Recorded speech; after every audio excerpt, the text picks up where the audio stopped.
Welcome back, ladies and gentlemen, to another edition of the Detox Dudes. In this episode, we are going to be talking about man's search for meaning, aka man's search for poon.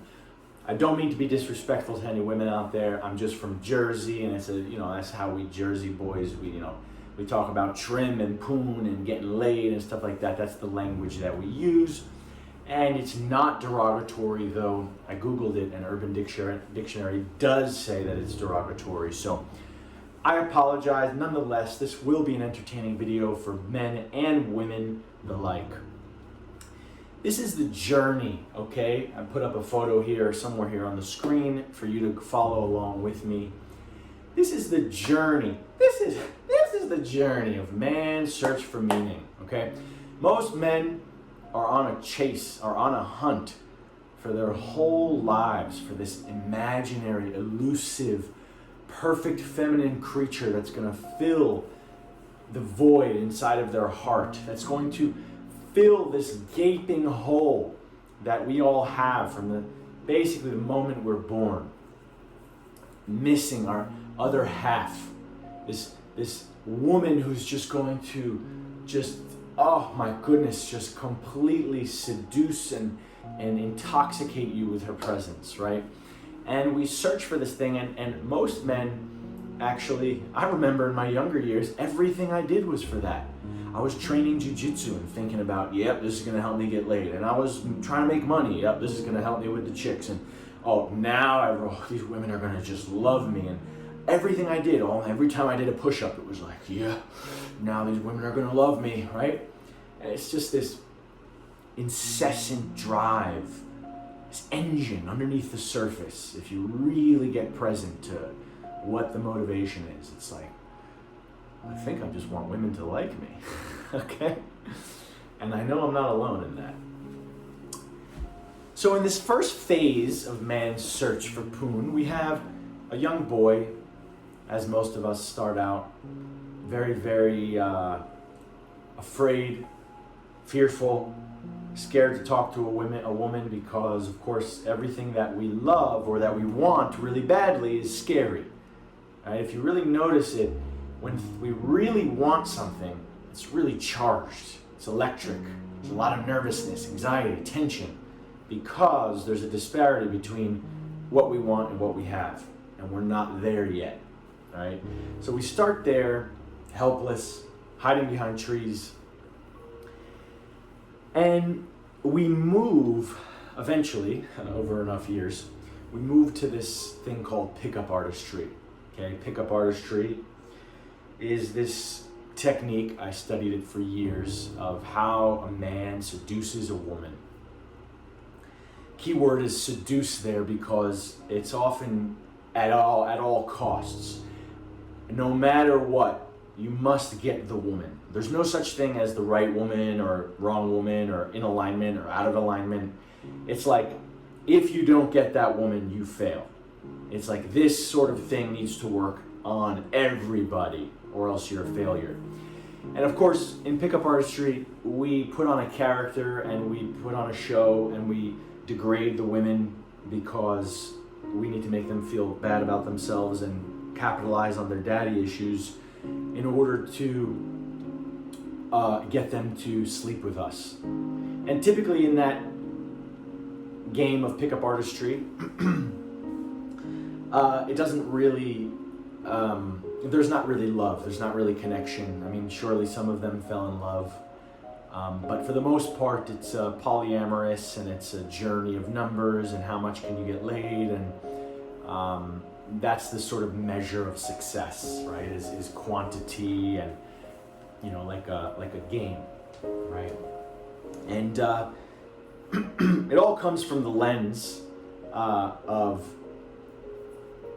I'm not really good enough to get a quality woman, so I need to put on a character and I need to degrade and I need to play these games and these gymnastics in order to weasel my way in to literally into the vagina or whatever, into this, into a woman. And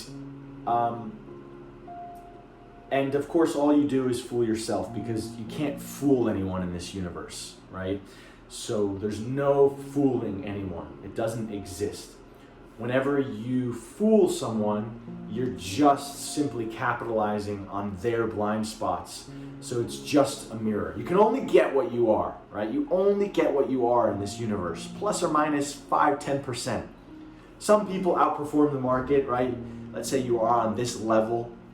The level would be, financially, spiritually, emotionally, stability, looks. You take the whole thing, caliber of human being, whatever the measurements are. You get what you are. You may outperform the market a little bit, but you really ultimately get what you are. So nothing you can do, no song and dance that you do, like the birds singing and moving and making their little nest perfect for the woman to come in. There's no dance you can do that actually is going to get you much more than what you are. It's just the law of the universe. I don't really know that it's a law. It's just what I've experienced in the last 10 years of my life, right? So eventually men have spiritual awakening. Oh, sorry. No. Before the spiritual awakening, there's another level of this sort of game and this sort of unconscious materialistic paradigm, and we're taken to the false promised land. Okay, Dan Bilzerian would be a good example of the false promised land. Many men are chasing this false promised land. They want all of the models around them, all of the women. They want quality in terms of materialistic. So, like the 10s and the 9s and the physical attraction, physical beauty. It's a very materialistic sort of paradigm, right? And that's the chase. And you to be this ultimate alpha position of having as many women all around you. You have a lot of money.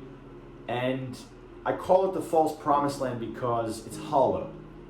There's no connection, there's no spirit, there's no deep love, there's no vulnerability. He's a man in control, right? So Dan Bilzerian, you can tune into, he's in control all the time, right? It's a dominant position. There's never a position where he's going to be out of control, or his heart is maybe overly invested, or he even lets himself fall in love, because there's, again, it's a position of alpha dominance, control, no vulnerability, no connection, no spirit, right? And I actually don't know the guy, so maybe he's a wonderful man.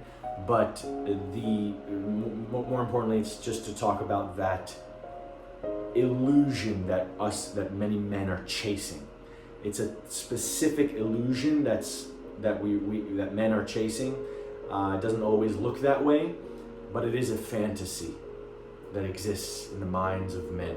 All right, and it's again, materialistic, chasing, looking for this alpha position of notoriety and fame, etc., etc. And why is it hollow? Well, you got to see for yourself, feel into the energy of it. But there's no love. There's nothing on the line, right? It's not actually risky at all. There's no courage. There's no heart. It's an empty space of pursuing sugar, pursuing this materialistic paradigm. And there's nothing wrong with it, because it can nourish you, it can make you more confident, it can give you some gifts, right?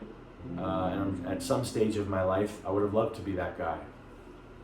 By the way, I'm looking over here because my computer screen's over here. So, enough shit talking about Dan Bilzerian. Sure, he's a lovely guy. But eventually we move over to a spiritual awakening. Okay? A man has enough of this lifestyle. He sees, he feels what's behind it, and it goes nowhere. It's a road to nowhere. A man has a spiritual awakening. I used the photo of Aragorn from Lord of the Rings because Aragorn was such an amazing representation of masculinity. He was balanced. He was in touch with his feelings, with his feminine nature. He was massively in his heart, but his belly protected his heart. He was a warrior, but he was fierce in that warrior, but he was also open. His energy was open to the world, open to humans, open to connection, open to women. There wasn't a degrading or a domination of women. It was a love for women. And he fell in love with the elvish woman, Erwani or whatever. I forget. And he was so raw and real in the presence of that elvish woman, beautiful elvish woman. And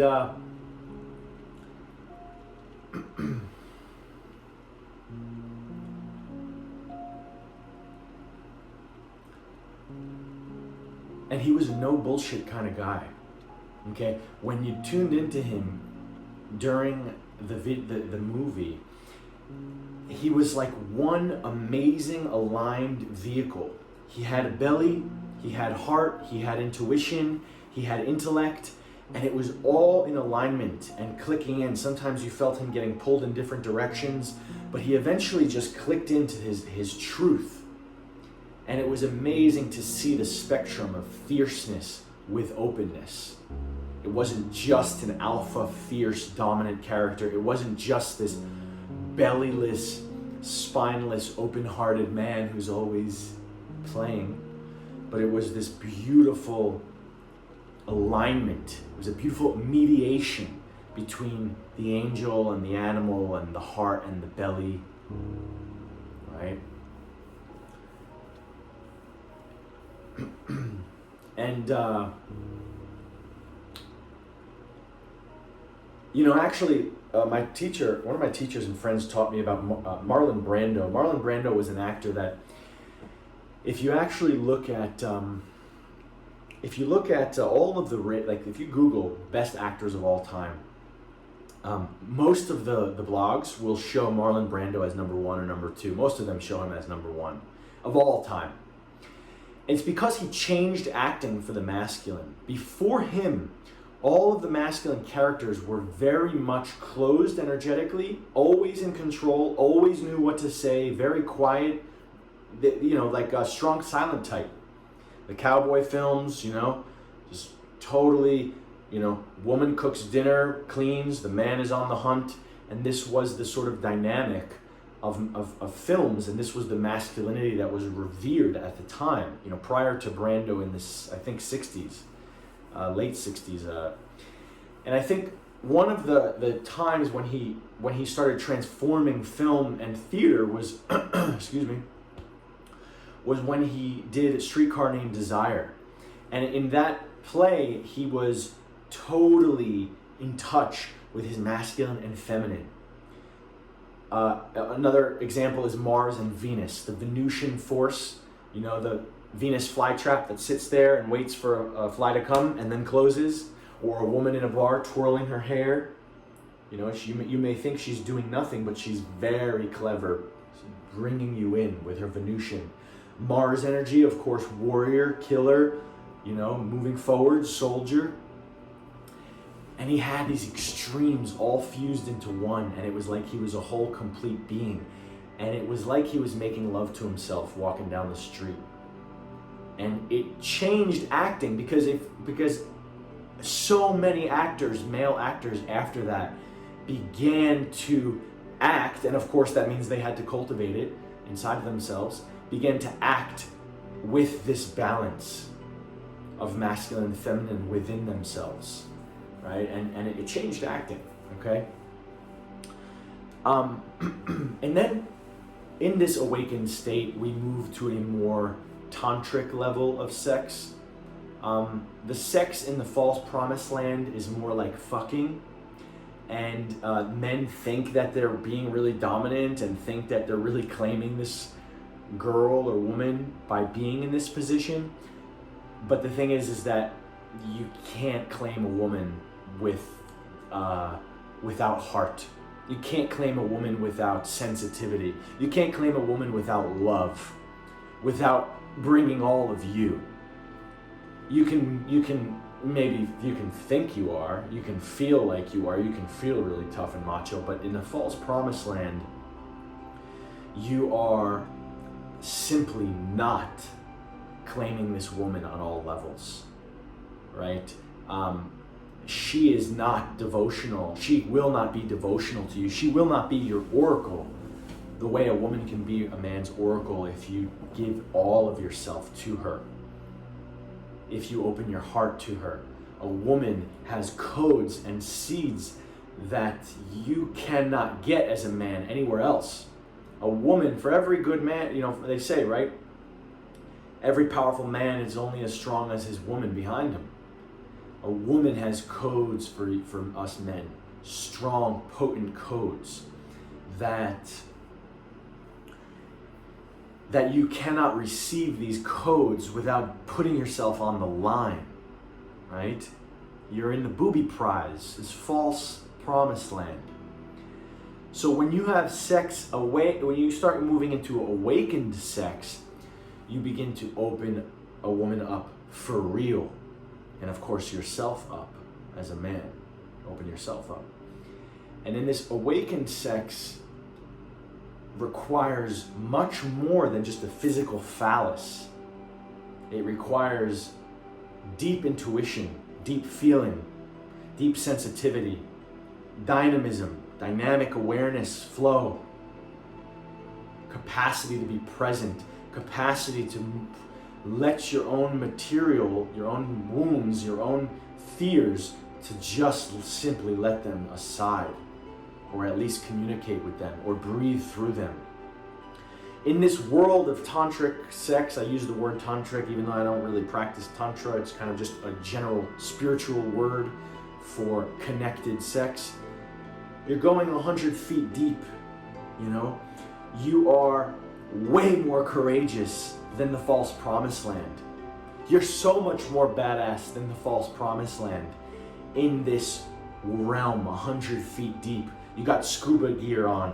One wrong move and the whole thing is fucked up. It's way more risky. More is on the line. There are wounds at play. There are hearts on the line. There are samskaras. There are deep, deep, deep wantings, deep animal. All of the stuff is there on the line, and you're present and you're surfing it. And it's a much more risky game than the false promised land. It takes courage, real courage. Okay? Way easier to be Dan Blazarian than it is to be Aragorn. Way easier. It's way harder to be Aragorn, irrespective of the circumstance. Obviously, Aragorn was at war.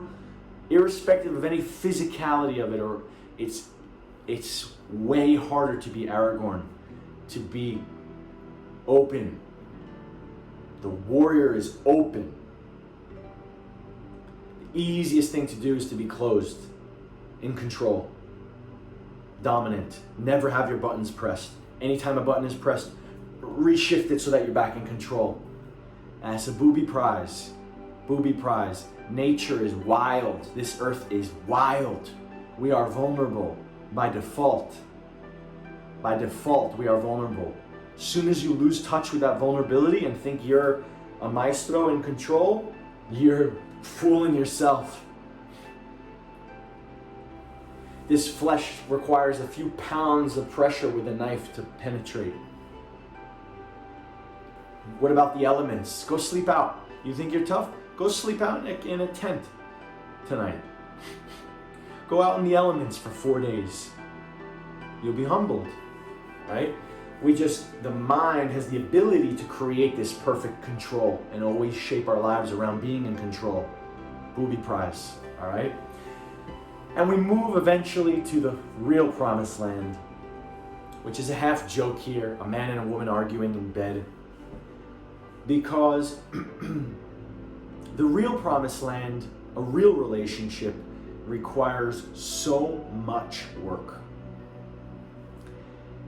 It requires constant devotion, constant presence. A good woman is going to be pulling for your presence all the time, just like children will be, pulling for your presence. What have you done for me recently? You could do everything for her in the last 6 months. Today, this morning, you forget to take out the trash, she can go wild on you. What have you done for me now? And now? And now? And what have you done for me now? And the man is always like, but I have a perfect track record. I've been so fucking good at it. Irrelevant. She wants infinite presence from you. And that training ground, and also not giving yourself away in that, and staying in your center and giving and being present for her, is the ultimate training ground. Having all of our buttons pushed, our samskaras, our wounds. How can we stay devoted and committed to a relationship with all of our pain and all of our desire to close and turn away when it's hard and run away when things get difficult? How do we still show up and show up and show up? And of course, we leave when something is out of alignment or something is toxic, but until that moment, all you're doing is fooling yourself if you eject from the scenario. You're only fooling yourself if you eject from a relationship before your real spiritual vehicle, your spiritual timeline wants to be out of that thing. But do you know how much nonsense is here? Wounds, mental activity, limiting thoughts, beliefs that actually are in your way, that relationship has an opportunity for you to undercut and or overcome, right? So that relationship is that divine partner that's going to take you to the next level, that you could spend 10 years meditating in a cave, and this woman could give you one look that will take you deep into your trigger. She could say one word that will take you there. You could have spent 10 years trying to find that pain, and that woman will take you there in 30 seconds when you forget to take the trash out. So relationship is a path to God. David Data wrote a book, Sex for God, Finding God Through Sex. Okay? Sex, relationship, devotion, commitment will help you find God faster than sitting alone in isolation meditating. And again, there's all these people out there in the world right now that are your soul bump. They're going to give you a soul bump. You're going to meet them, and there's going to be alchemy, and they're going to change your life, and you're going to change their life, and you're going to do work together in relationship, arguing in the bedroom, that would have taken you 10 years to do. And that's the promised land. That's the promised land. There's no fantasy. There's no perfect woman out there. There's no perfect soulmate that you're going to just cruise through life if you're awakened. If you're asleep, most likely you can find a woman and have this good harmony and seeming harmony and prop up each other's illusions and prop up each other's wounds and just have the peace and die at 97 together. It's possible, right? But in an awakened relationship, in a relationship where both parties are fully present and not negotiating with their truth one iota, there is conflict. There is massive conflict because it's two different paths that have to converge. And that is, by default, conflict, right? You have bellies, you have animals, you have hearts, you have intellects, you have all these different values and needs, and you bring those together, and it's a Venn diagram, and they share this middle ground, but it's still, there's a bit of a war there. There's a bit of a war there if two awakened beings are together in a relationship. Of course, it's love, it's amazing, it's connection, it's beautiful, but there's conflict, there's going to be arguments, there's going to be yelling at each other in the bed, right? And it's how do you do that in a healthful way, right? How do you do that where you make each other better, bigger people? That's the real promised land. You spiritually alchemize energetically alchemize through love, through devotion, through your commitment, through giving all of yourself, going all in. Going all in is the first place prize, irrespective of if it's forever, irrespective of if it's going to last forever or not, irrespective if she's the perfect person for you. You turn towards each other and you make it work, and you do the work until it's no longer the right thing. And let God bless, may us all find a partner where we can do it for life. Right?